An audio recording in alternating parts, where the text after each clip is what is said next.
Quando eu cheguei à CBD, nós tínhamos uma competição que era importantíssima e valiosa, Rio-São Paulo. Com o tempo, essa competição tornou-se também fabulosa e famosa.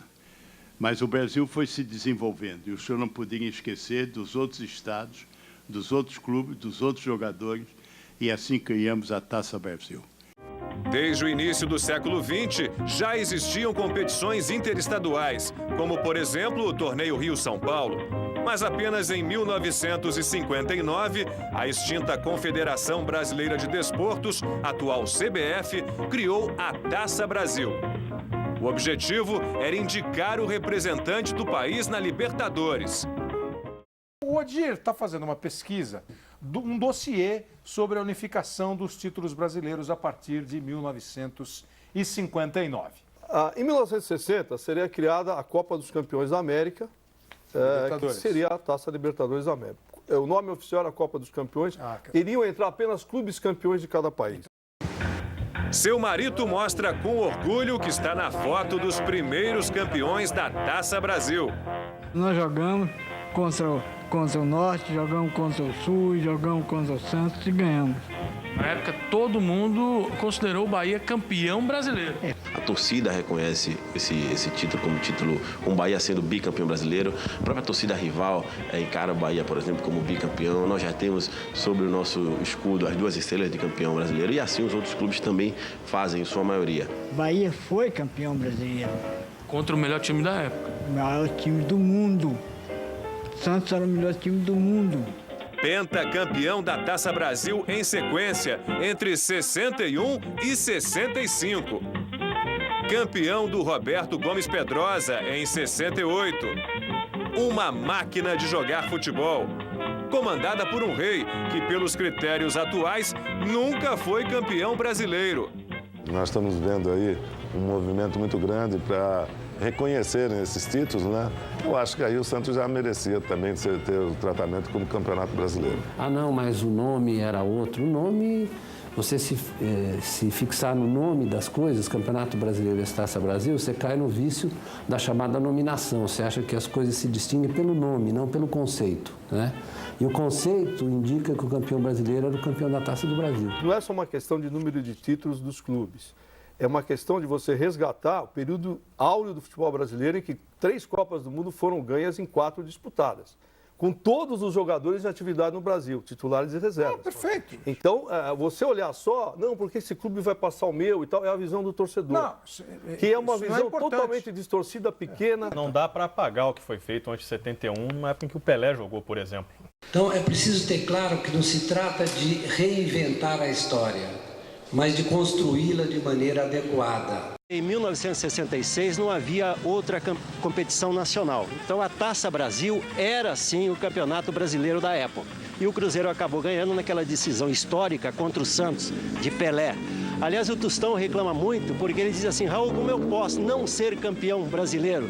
O time do Botafogo era a base da seleção brasileira, que fez parte das eliminatórias de 69, da Copa depois de 70, né?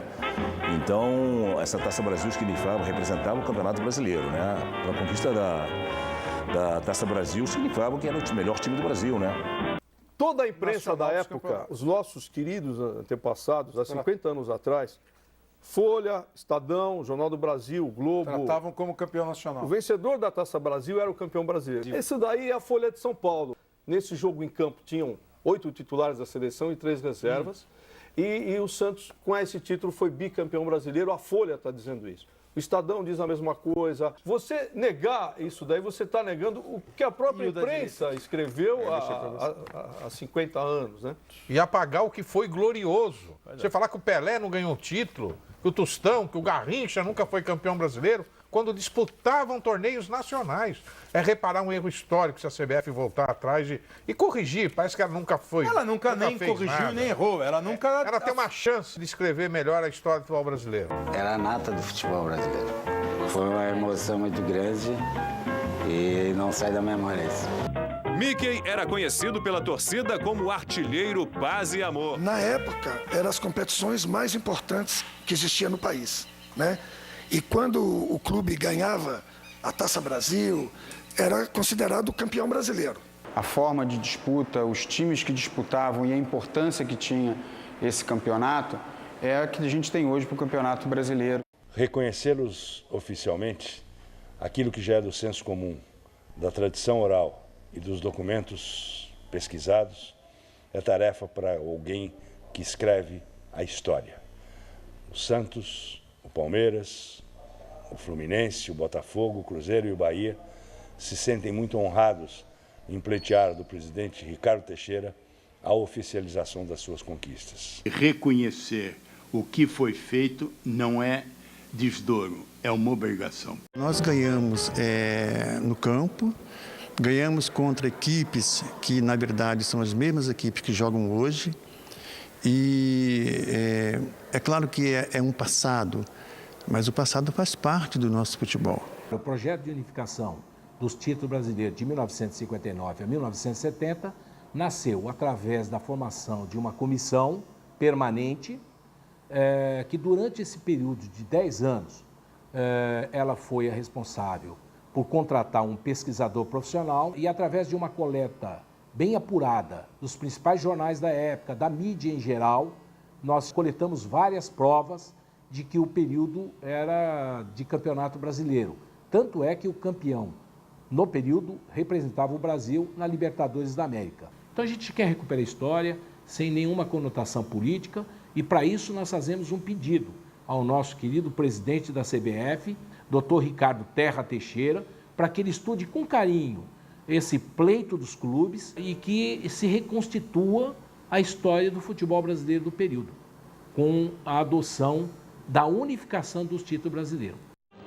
Nós entendemos que é legítima a pretensão dos clubes, até porque são glórias passadas, tem que ser feito tudo com muito critério. Essas coisas precisam ser muito bem analisadas para que não ocorram injustiças. Se os títulos existiram porque as competições foram oficiais. Se elas são oficiais, me perdoe, são para ser respeitadas. E se a CBF puder levar adiante e reconhecer os títulos daqueles que já foram campeões também nas condições de hoje, eu acho que fazemos justiça e fazemos mais do que isso, uma homenagem ao futebol do passado, que é o responsável do futebol que temos hoje. Muito obrigado. O presidente Ricardo Teixeira, que já é protagonista privilegiado da epopeia do futebol brasileiro, será personagem indelével da história dos nossos clubes. Muito obrigado, presidente.